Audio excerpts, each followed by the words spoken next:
Yes, it is. It's very appropriate. All right. Yay. What's your name mean again, Kelly? My name, Yes. female warrior. So apropos. I think my microphone is not on. Your microphone is on. I can hear you. Oh, because it doesn't. Okay. It's your headphones. Oh, That my is headphones. just yeah. It might be a little, but you're on and we're on. Oh, now wait. They were a little. Okay, now it sounds normal. All right, technical. Difficulties. And look, we're not even going to edit this out. I'm not going to edit this out Okay, because this is now we're real. good. This is real. Yes. So I appreciate it. And Now they've it sounds already like a real clapped us microphone. in. Well, then we would edit out the female warrior part too, and that's No, important. that was great. Kelly means female warrior. I like that. Welcome back, guys. It's another episode of the Do Not Call Me Karen podcast. Hi. So happy to have you back. Thank you. Hopefully you're subscribed and liking and commenting and interacting. So thank you. Kelly, how are you? I'm good. How are you, Brandon? I'm doing well. Mosquitoes are laying off me. I gave you the bug spray. The bug spray is working. Skin so soft. Yes, the perfect bug spray. We have a special guest. We do. A very special guest. Special. My dear friend Manjari Shah is here with us tonight, and we're going to be talking about some exciting things. Yes, we are. She's like, I'm so happy to be here with you guys. We're so happy to have you. Yes. You can lean closer to the microphone. Like, yes. Okay. Yeah, so. Yes. How are you still nervous? You still breaking that rule of Yeah, I'm a rule breaker, You're not allowed I guess. to be nervous here because we've been friends for a long time. That's true. So why did you invite Manjari here? So Manjari, sorry. Yeah, she is a dear friend, and I invited you here for a couple reasons tonight, Manjari, because you are an educator by profession, right? And you are raising children of color, biracial children of color, in a very white community. And I just think it's important that we have a conversation about curriculum and what our kids are learning in our schools. But maybe you want to talk first about what it's like being a person of color in a very white community, a small white community, and how that is raising kids here. Okay, yeah. Well, it was actually a really tough decision for us to move here and to have the kids in this school and to live in this area. And it's a great school district, so. Oh, yeah. I mean, we came to the area for their dad's job, Mm-hmm. so that's why we were here. But, I mean, I love the area, and I do too. the school just seemed perfect for them. At that time, we were looking at the lower elementary school, and it looked really perfect. And we sort of had to weigh, like, this is an environment that we think would be great for our kids' specific personalities. Mm-hmm. And how do you balance that with the lack of diversity and having them feel like they stick out? Mm-hmm. Because I went to an all-white school when I was growing up. Yeah, and I What was that like have for a lot you? of bad memories of Really? that. Yeah, a lot of bad memories. So far, it hasn't been that way for our kids, which is good. There have been a few Mm-hmm. things that have happened that have been upsetting. Mm-hmm. Like, for example, kids touching Naya's hair Mm-hmm. without asking. Brandon and I spoke about that. I think, were you talking to the sorority and talking about microaggressions? And Yeah. I mean, people don't ask. even asking for permission, right, is a little. Right, even asking. I mean, kids are trying to learn, I guess, but it's, Yeah. I can imagine that would be really uncomfortable. Yeah, I mean, it's for the most part they're And having Naya a has good experience. Beautiful hair, by the way. Thank Such you. Beautiful hair. Thanks. They're having a good experience, and they find it easy to make friends. And I mean, I've been happy with the education they've been getting for the most part. Mm-hmm. So it's a decision. I think I'm still second guessing it every now and then, but Mm-hmm. the school gets more diverse year by year, for one thing. So that's encouraging. Oh, that's good. I didn't realize that. It seems to be that way to me, but I don't know the numbers. Yeah. And also, just when you see your kids thriving, it's sort of reassuring. Yeah. So, well, that's good. I mean, it sounds never like an a easy mostly thing, though. Positive kind of environment. Yeah. Yeah. I mean, I think we grew up in a slightly more diverse area than here, but Brandon had similar experiences growing up in the suburbs, which was, of Wilmington and North Wilmington, to be yeah, precise, exact. yeah. So it was mostly white neighborhoods, and Yes. yeah. So We did have more integrated public schools, though. yeah, I mean, kids. So it's challenging. Like, so when you think about racism and these things with kids, where do you draw the line? Because kids are learning, like their world, and I mean I'm talking about younger kids. I'm not talking about junior high or high school, but like middle school and younger. They are getting exposed to a lot of things for the first time, and different people and different things. So I think the challenge is trying to encourage the curiosity while protecting the students that may have the most curiousness about them, and teaching them what's appropriate and not what's inappropriate. So I mean, God bless the teachers, and I mean, I know all the people that are homeschooling their kids right now can really appreciate. Wow, that's a noisy. We understand. That's never happened. We're having a whole lot of technical. You didn't tell them that we were taping. Well, this is the fun. Probably of Trump's on the helicopter. Deck. Right. I mean, yeah. Hopefully, there's no riots going on. We didn't. Whatever. So, but I mean, actually, as an educator, right? What age do you educate? So I'm actually not currently an educator. That's my background. Okay. I taught for a few years in Philadelphia public schools, and then for a nonprofit, I taught family and adult literacy. Okay. And then after the kids were born, I only taught a few classes, very part-time at the Bucks County Jail. And so for the most part, I haven't taught in a long time, and I don't have any particular expertise, especially when it comes to history or social studies. I'm really coming at this as a parent, like from a parent's perspective, especially with some of the stuff that's already started to come to my attention this school year. So, sorry, Kelly. No, go ahead. So how has it been with dealing with your kids' teachers? So when there's a situation where you're not comfortable, has the experience been good? Have you felt like you've been listened and supported, and your children been supported? Or actually, yes. I mean, I have overall, they've been at the same school since kindergarten, and I'm always that mom, so I'm emailing and calling and everything, and I have been mostly very happy with how any of our concerns were handled. I mean, I think that we're very fortunate that, maybe mistakes are made, but at least people are willing to listen. So, that's cool. Yeah, I mean, this recent situation with the 8th grade social studies, I had some concerns about the curriculum. I think we all did. Yeah, have some concerns. Yeah, and they're learning about like colonial America. Oh, great. Colonists. So as soon as I heard that, I was like, oh, hold on now. How is this going to be? And how are you going to make sure it's not totally Eurocentric? And can you explain about that? Because I think probably some, especially white families listening to that, they don't know, what would that be, a Eurocentric teaching of American history? Okay, so just for ease, I'd use this example of what's happening right now.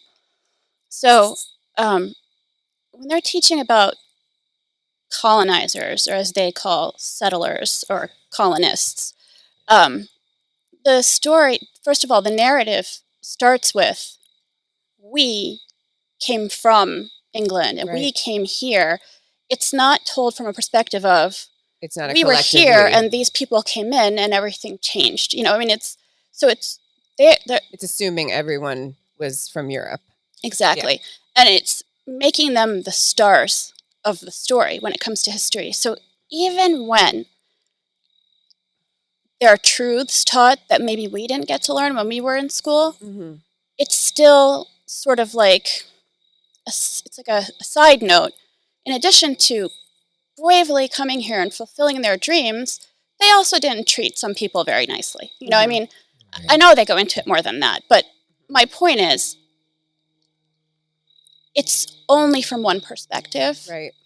I do remember in my history, I don't know what yours was, but I remember learning about the colonists or the colonizers like they were heroes.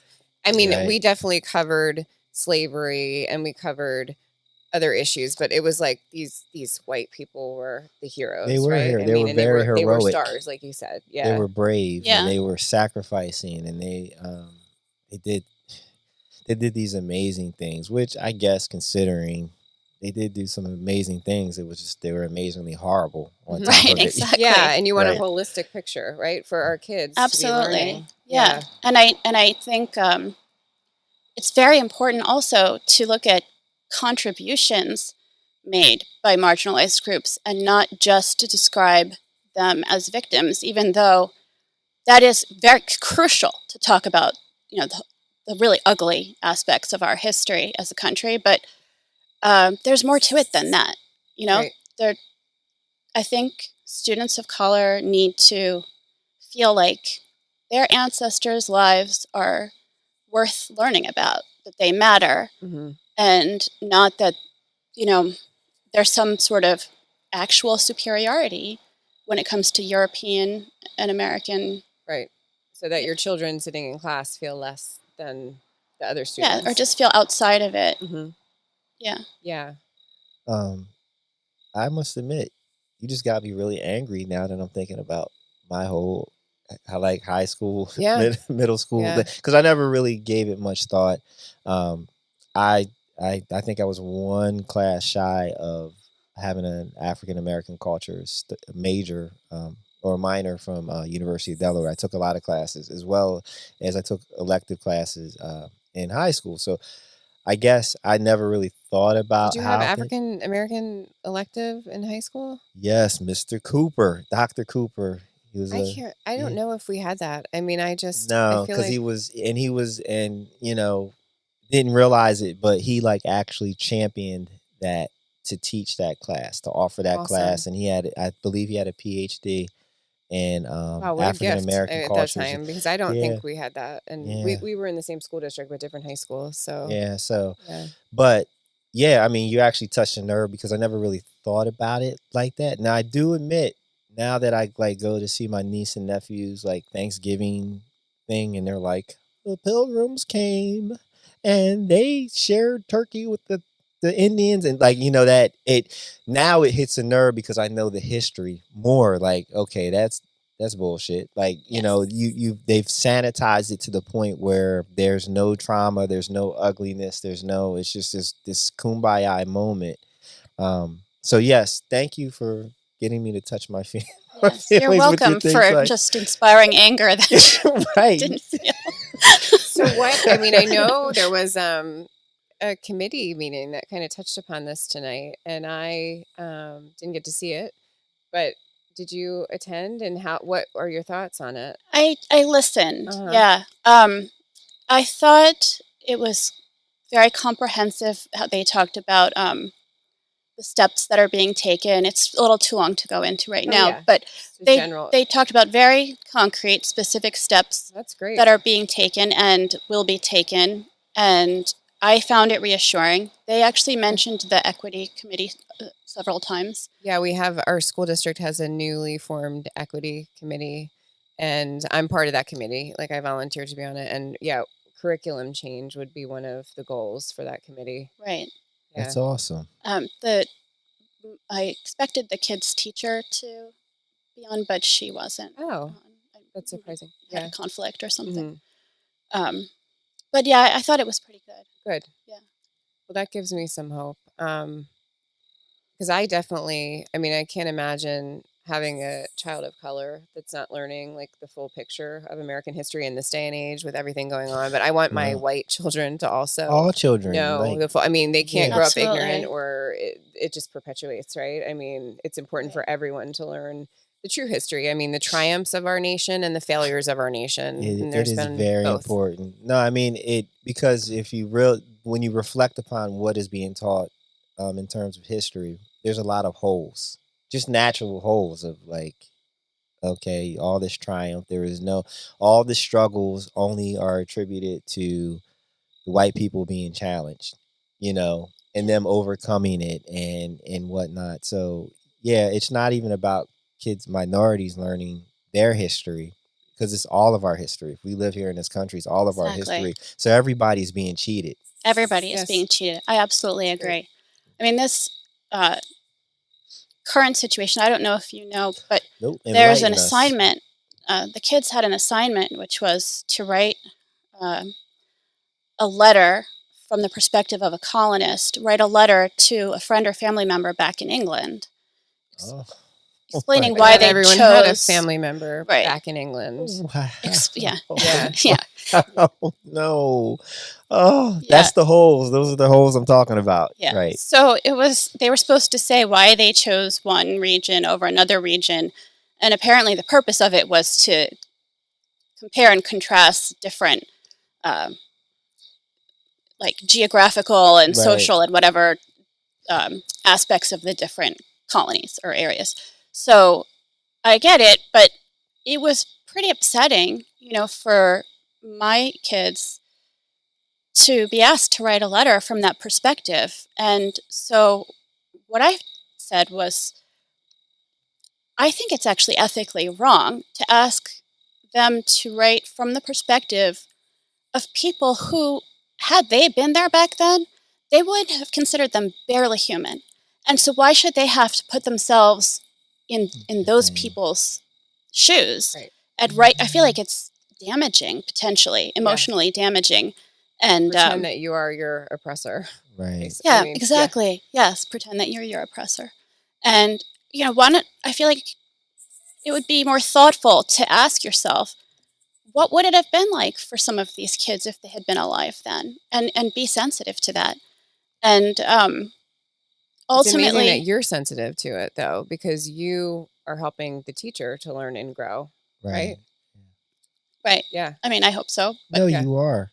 No, I mean, like, so right now, what I'm thinking is like how amazing this is, because they designed the curriculum based off of, this is the goal. We want them to learn about the geography or whatever the thing is, right? And so they're just thinking of an interesting and engaging way for these students to learn what they're trying to teach. But you've opened the door to just a whole layer of thought that they never even considered.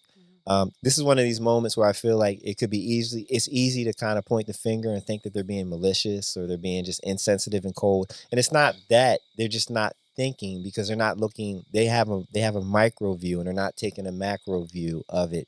So what you've done is you've opened the door for them to give more thought to how they teach these lessons and to consider more than just the goal of, we're going to learn geography of the colonies, So Manjari's awesome. You are awesome. No, awesome. Seriously. You're awesome.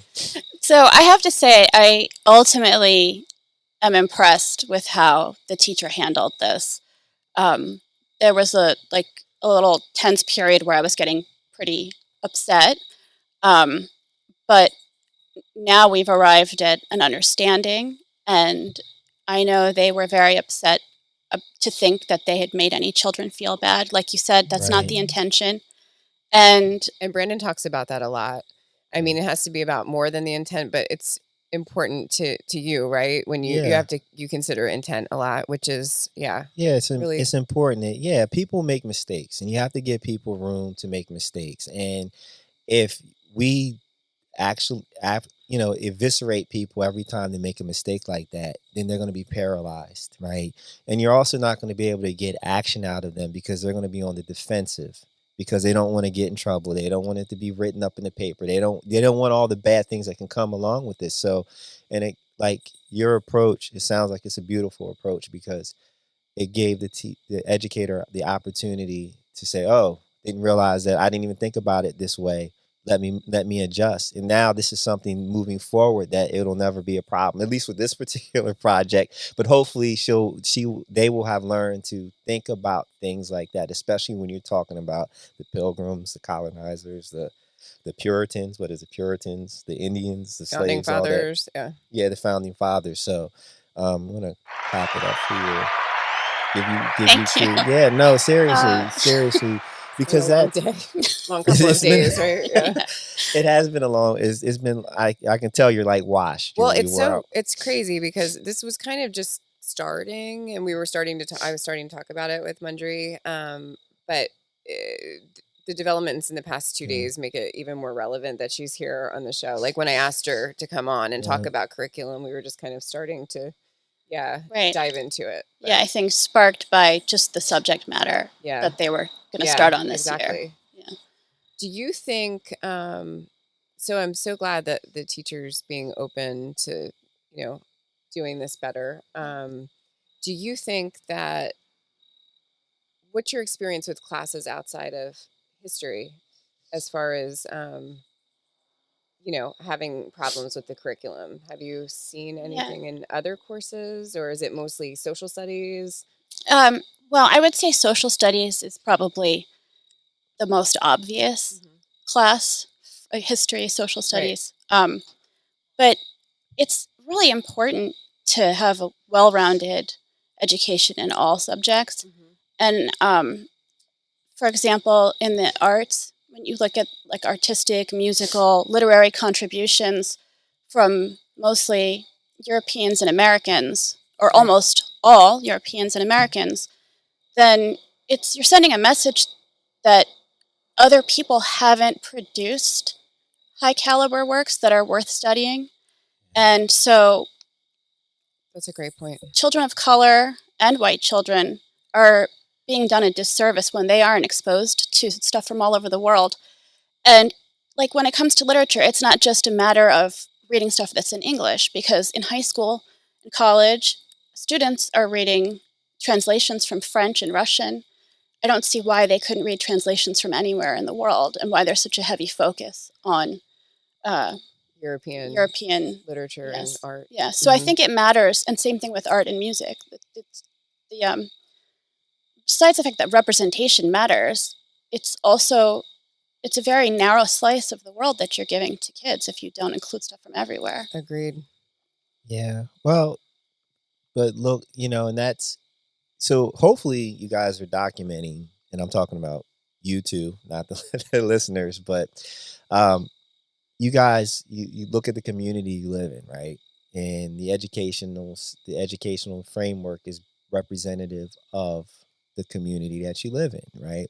So is it though? I mean, if you live in a community of color, are you being taught a more holistic American history? I think, and so in high school, so I had my African American history, but even in my English class, we read the book "Things Fall Apart" by I forget the author's name. Yeah, it's hard for me to pronounce. Right. Yeah, but so there was exposure because of that, the diversity of the educators, right? Because the educators have a say in what is being taught or how they teach it. So if you live in a predominantly white community, right, and the students are predominantly white, the teachers are predominantly white, typically that community is not going to be asking for diversity. That's why they've gotten away with it for this long, because no one's saying, hey, my kid isn't learning about A, B, C, or D.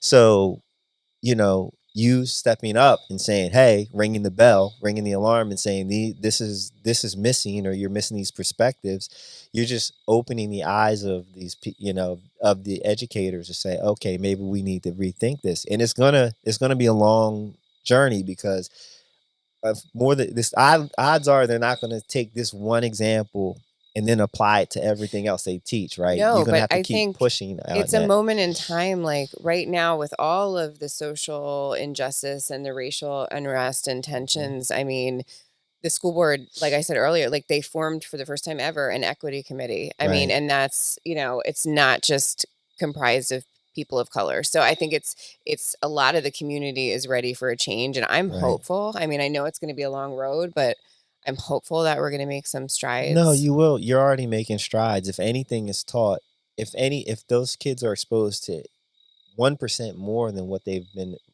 have been exposed to, they're going to be better for it, right? And hopefully, someone is documenting everything that you guys are doing so that this can be used as use case study for other communities so that they understand they don't have to reinvent the wheel because this it's not just happening here. It's not. So um it's a wonderful thing. Unfortunate that your children had to be traumatized, but think of their sacrifices is for the greater good. Yeah. So what are some other things you think could be improved in schools to make them more inclusive and besides curriculum changes? I mean, what have you seen as a parent? Well, I think it's really important for teachers and administrators to really be constantly checking their own internal biases because outside of just the classroom, even if you're in the hallway or on the playground, sometimes kids aren't treated fairly. They say that apparently Black students are viewed as being a little older than what their actual age is. Right. Oh, gosh. Right. And that I've read about can that affect how they're treated, and they may be expected to act more mature when that's not really fair. Mm-hmm. I think that's probably the most important thing, in my opinion, is that people who are working with kids have to really work on themselves and look inside. I mean, good policies are important, but when it comes to those little things that are kind of hard to put your finger on, the only thing that really makes it better is when people are doing the work all the time to be aware really of their see biases. all of their students, as equally valuable, if they're not, even if not the same, but worth equal value, so. That's awesome. So in terms of how are you managing your children with being in an environment like this? And I don't mean to make it sound like it's a bad environment, but there's two sides of the coin, right? And it's what the environment that they go into, and you do what you can to try to manage that environment so that it is comfortable and safe for your kids as possible. But there's only so much that can be done on that end. So then the other side of that is, how do you shape your children, prepare them, equip them to be able to manage being in an environment where they might not always be given first consideration in terms of their culture, their ethnicity, or their needs? Right. Well, I think the thing is, we talk all the time. Their father talks to them all the time about this stuff, and as do I. And whenever we're looking at something like the homework, we talk about, ask first of all how they feel about it. In this particular case, I was approached by one of them because they were upset. So that's how I found out about. You have a smart That's so child. awesome that they're communicating with you. They're smart because I just would have did the homework. Right. I would have been like, I'm writing to my thing in England, right? I wouldn't even have thought about it. So and that's the thing is, I'm happy that they can see that it's not fair and it's not an assignment that they should have to do. And I think that they're teenagers now, and I think that's a product of their father and I talking to them a lot about, first of all, I think they get a lot of the truth at home, the truth of actual historical events. They get it not just from so when it doesn't align us with what they're learning in school, then that causes some concern. Yeah. And they have grandparents who, really talked to them and taught them a lot of stuff too. So I think it's conversation more than anything else. That's good. I mean, and you hit upon a very important point that I think all parents and uncles and aunts and people who are responsible for children tend to rely too much on schools and their education. Schools, it's like our show, right? These conversations can be uncomfortable, and parents don't like to have uncomfortable conversations with their kids, whether it's about race or sex or politics. Yeah. And we're responsible. We're responsible for educating, right? They go to school to learn how to learn. A lot of that, it's really legitimately you're being taught how to learn new things because you take what you've learned, that the process, and you do it over and over and over again until you die, right? But a lot of the there's a lot that you're supposed to learn from your parents and from your family. And so it's beautiful that you have a home where they are learning these things, that so when they go to school they can they can check the teacher, they can check the curriculum, and then because of what you do at home, and because you rang the alarm at school, now other kids are going to benefit because of it. So that's awesome. Definitely. Thank you. Thank you. Yeah. Be happy. Come on. Be happy. It's just like, oh, I'm I just have a drained. question though. I mean, have you, because you're so well read and knowledgeable on all this stuff, have you seen examples of places that are doing an excellent job and getting it right? I don't know what those places are, but I have to believe that they exist, and I just don't know about them. It's not something that I've really researched, so I don't know. I know that public schools have a much more difficult time than, say, a private school with what they're able to teach, because the state mandates the curriculum. And so I don't know, especially where there are public schools that are really getting it right. It's really politicized. I mean, I was shocked. I read an article last year where the same science textbook company publishes a different textbook for Texas because of the law that says different things. The same company, and it's the same textbook, but it says different things than like it would in New York. Yeah, because I mean, I just didn't even know that existed. Because Texas, the moms in Texas are no joke. And that's what it comes down to. They have the moms. The moms here are no joke either. No, but everything's bigger in Texas. And I remember learning about this at UD in communications, my communications classes. And yeah, they talked about how the school boards, which a lot are made up of moms, they pushed for the educational agendas that they wanted. So that's how it ended up. And it's based on religion more than science. Right. Yeah, of course. So it's like, hey, if you want to sell these books in this very large market, and these, so, and now it's scary because it's easier, right? Because now you have a lot of schools where they don't have books, they're using iPads, like everything is digital. So guess what, you can really tailor the information and send it out to different schools. So who knows how much of the same information is being taught across the board, I hadn't thought of that. Sorry, I didn't mean to freak you out, but some more stuff. So we are in a purple state, so you never know. So one last question I guess I would have about this. What can white parents do to help and be part of the solution?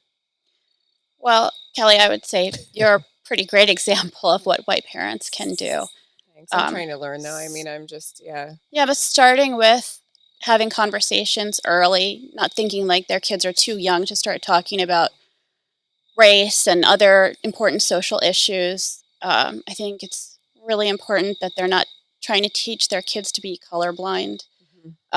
Which is, Ren and I have spoken about that before. Like, that's how I grew up. And, we kind of learned that was the right way to be, right? And now we know that's actually not the right way to be. So, I had a lot of learning to do on that. Yeah. Well, that's the thing, is you don't know until you know, I guess. So, I mean, it was better in the 80s to be a colorblind kid than to be a racist kid. But then you're, not learning about the other person's racial identity and who they really are and their struggles in this country. And Yeah. And I think it's also, I mean, I think white parents need to want their white, or parents of white children, I should say, especially, need to want their white kids to have fair and accurate education, because it is the consequences for those kids can be catastrophic. It can lead to embracing white supremacy instead of rejecting it, as we see on the TV the other night. I mean, that's where the road begins. It does. And so it's so important. It's funny because it's not funny, but I mean, so I think kids these days are more aware of politics and social issues and things that are going on in our country than I was at that age. I think it's a good thing, but you think that being that aware and knowledgeable at a younger age, that kids would be a little bit more progressive. But in our own district, I know there's been issues with children, like just like adults do.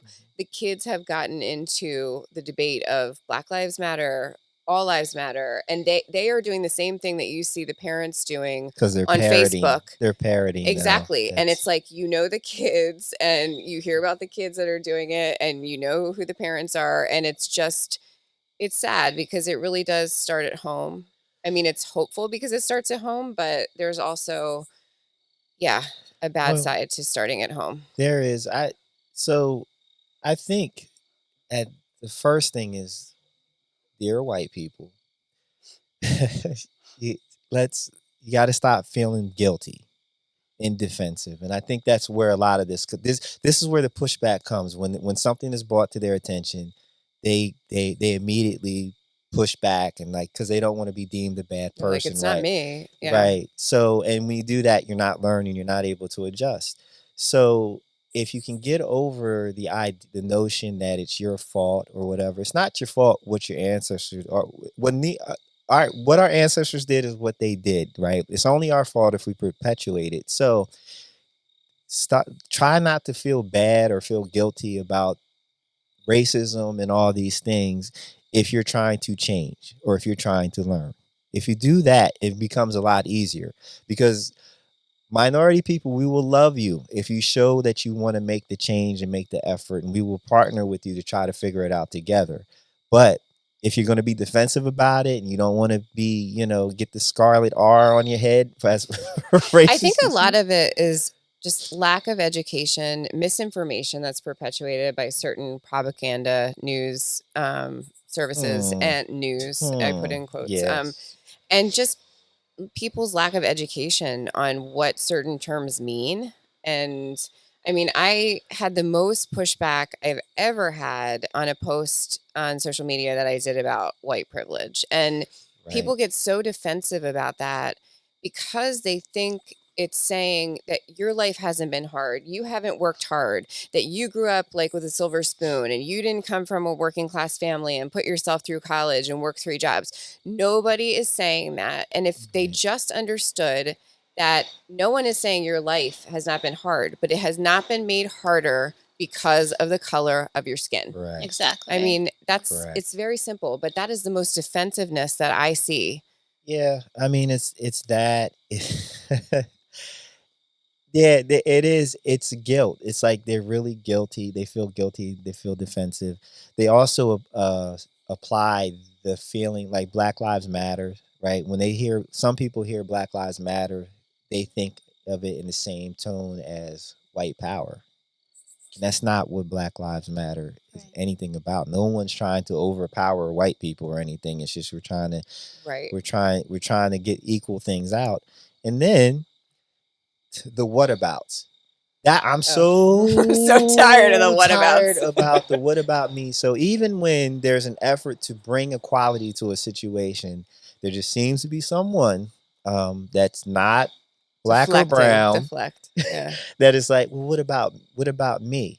Like, you're helping them, but what about me? It's like, can the help just go to the people that need help, and you sit out this time being made whole? It's not about you. It's not centering yourself. Yeah, right now it's the whole conversation. I mean, as I say that, like, I make a lot of this about me, but I'm trying to, this is not about me. I did it's about and a piece that I wrote that I'm working on, I just use a comparison. It's like there could be a race, right? And you could cut off somebody's legs, right? And then the person with their legs cut off is getting made fun of or scolded because they can't run in the race, right? Or because they need a wheelchair or prosthetics, right? And this person will still participate in the race. And then there'll be other people who ran the race that'll be like complaining that, like, oh my gosh, they got a wheelchair and they got prosthetic legs, and I had to run in this race too, and I got cramps. And where's my help? Where's my like? Are you serious right now? Yeah. So, yeah. Now you got me all. It's like, why isn't there a white student union? Right. Yeah. This, I freshman year, University of Delaware, Professor Teague. We were in class, and he was cool professor, white guy, first woke professor I think I ever had, and they were talking about. A student asked why was there a black student center, not a white student center, and he just got this dead look in his face, and he was like, "It's called the student center." That, that is the white student center. It is called the student center. Are you happy? And I every once in a while I think about that, and I just chuckle because it was just such a real moment. I'm like, wow, man. So if Mr. Teague is out there, shout out to you. So. Awesome. Did you have Dr. Fox? No, I don't think so. He was also a very cool white guy professor. You taught world religion. No, I never took world religion. That wasn't part of my breath requirement lane. Yeah. So philosophy, some science classes, anthropology classes, which are really enjoyable. So, yeah. Do we have any other solutions for the white parents? What the white parents can do to help the cause? No, I mean, I think everything that we've talked about is what I can think of anyway. And I definitely, Kelly, have to say that you're incredible. Like, you're doing the work, and I really appreciate it a lot. I really do. And I'm glad that, we know each other and our families know each other. And I feel like we really have each other's backs, and definitely it means a lot. That's cool. Do you guys have any advice for parents who are in similar situations? Like, what is there a proper approach that you can suggest that they like? Do they approach the teacher? Do they approach an administrator? Like, how do you handle that? Well, it's interesting you asked that, because I think you should always talk to the teacher first, and really only take it elsewhere if things aren't getting resolved with the teacher. Give the teacher a chance. Yes. And unfortunately, I got to the point last night where I did take it to include the superintendent and director of curriculum and the principal. And I'm sure that was really difficult for the teacher. It's not an easy thing to have a parent go over their heads like that. Exactly. It had been days of you communicating. It had been. Yeah. I had tried already somewhat, and so it's a difficult situation. And I think starting with the teacher makes sense. And at the same time, you have to do whatever you have to do for your kids. So if you're not getting the results you want, then you just have to keep pushing. Yeah, keep pushing it. Eventually, maybe you're talking to the media. I don't know. So, right. Yeah, we do have this thing called the internet. Yeah, and I would just add to that. So I talk about this all the time, but it's part of the point of why I'm doing this show. So white people in this country have the power within the system, and we know that, and it's unfortunate, but that's how we make real change. And so I also spoke up to the teacher because it's something that is important to me, and I hope that other white parents will be engaged enough and do similar things, even if it's not directly traumatizing their children, but also wanting their children, like we spoke earlier, to get the whole picture of their education, or else they're being disserviced as well. Right. So, Kelly, Kelly Warrior Princess? Are you saying that they should use their white privilege? Yes. They should use their white privilege. Exactly.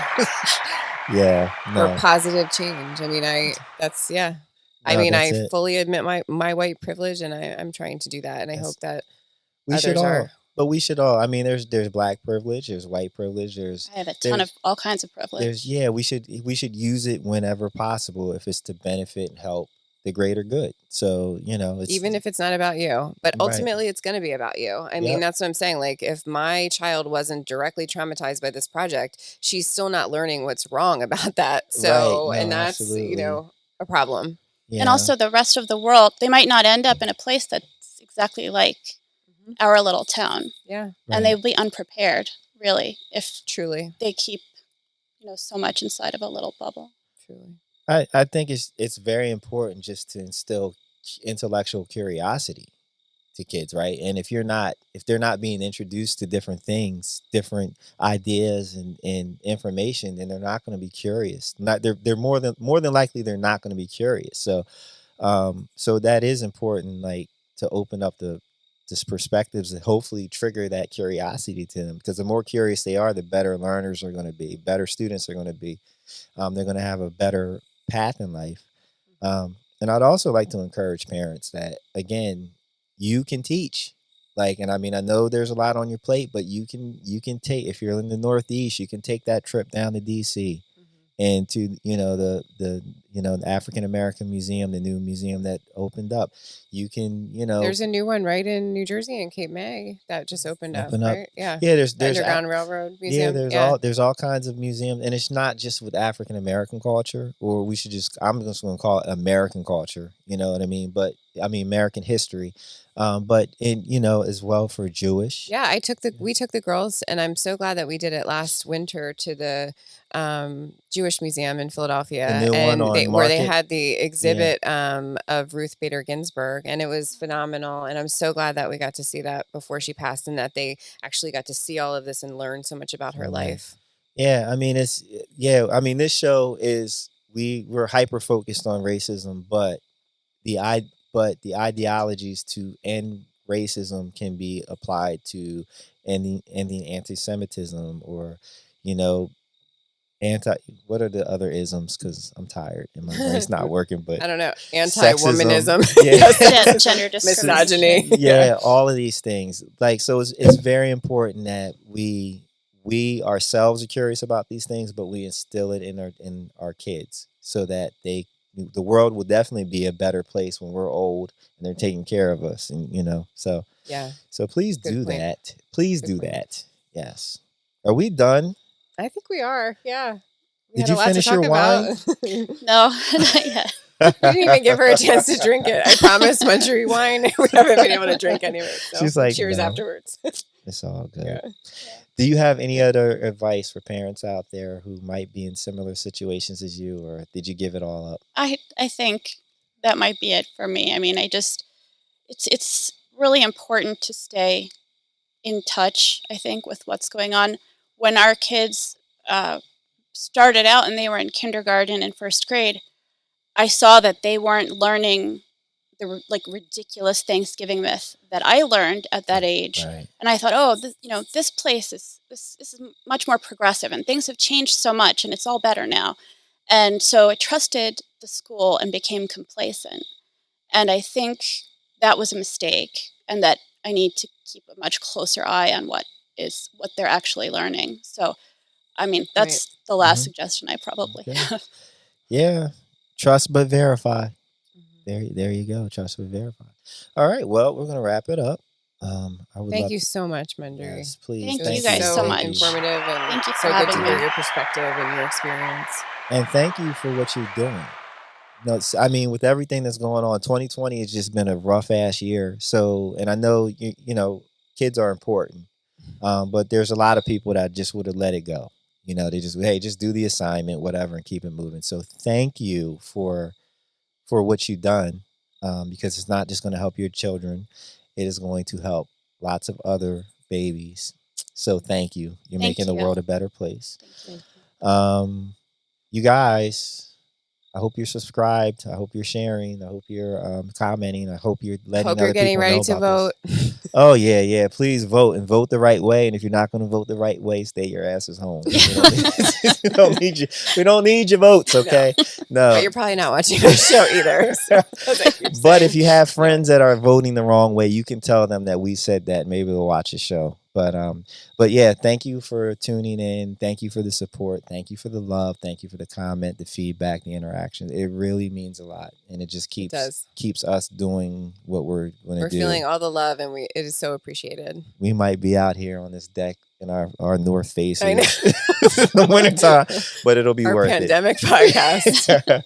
Cool. So until the next time, this is the Do Not Call Me Karen podcast. Be safe, be well, be blessed. Bye. Bye.